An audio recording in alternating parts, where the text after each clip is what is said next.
Side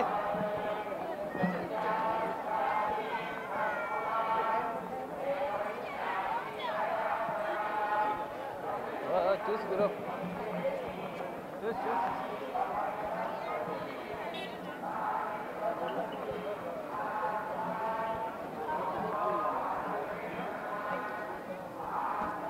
వెనకాల gate gate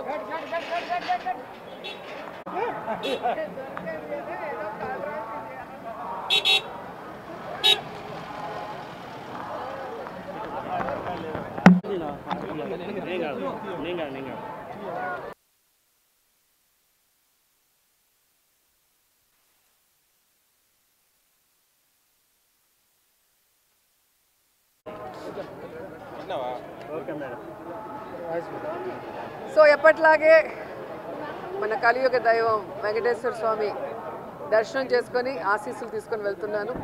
and ఈరోజు అందరూ కూడా రావటం మీరు అందరూ గమనిస్తున్నారు. అండ్ June 4th రిజల్ట్స్ వస్తున్నాయి కాబట్టి ప్రజలు మీడియా అంతా కూడా చాలా ఆతృతగా ఎదురు చూస్తుంది. ఎవరికి కావాల్సిన స్టోరీలు వాళ్ళు వండుతున్నారు అనేది మనం గమనిస్తూనే ఉన్నాం. నిన్ననే ఎగ్జిట్ పోల్స్ కూడా రావటం జరిగింది.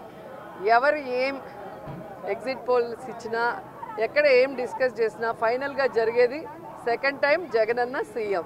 ఎందుకంటే ఈ రాష్ట్ర ప్రజలు సంక్షేమానికి అభివృద్ధికి పట్టం కట్టడానికి రెడీగా ఉన్నారు కాబట్టి మహిళలు ముసలి వాళ్ళు పెద్ద ఎత్తున రాత్రి 9 అయినా కూడా ఎదురు చూసి ఓటింగ్ వేసి వెళ్ళటం మనం అందరం కూడా గమనించాం. సో మనకి స్వాతంత్రం వచ్చిన తర్వాత ఇంత పెద్ద ఎత్తున సంక్షేమాన్ని అభివృద్ధిని ప్రజల కోసం అందించిన ఏకైక ముఖ్యమంత్రి జగన్మోహన్ రెడ్డి గారు. రాష్ట్రం విడిపోయి నష్టాల్లో కష్టాల్లో ఉన్నా కూడా ప్రభుత్వ బాధ్యతగా ప్రజలకి మంచి చేయాలి, రాష్ట్రాన్ని అభివృద్ధి వైపుకు నడిపించాలి అని చిత్తశుద్ధితో పారదర్శక పరిపాలన అందించారు. కాబట్టి ఈరోజు మేమంతా కూడా చాలా కాన్ఫిడెంట్గా ఉన్నామన్న విషయాన్ని మీ అందరికీ తెలియజేసుకుంటున్నాం.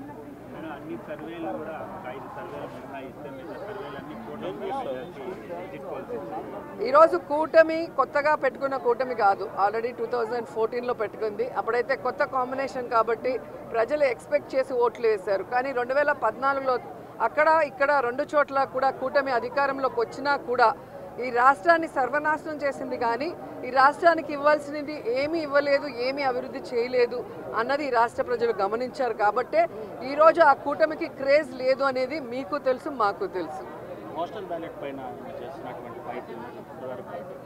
ఖచ్చితంగా ఈరోజు ప్రజలందరూ కూడా గమనించాల్సిన విషయం, వ్యవస్థలు ఏ విధంగా ఈరోజు చంద్రబాబు నాయుడు చేతిలో వాళ్ళు ఇష్టానుసారం చేస్తున్నారో మనం గమనిస్తున్నాం.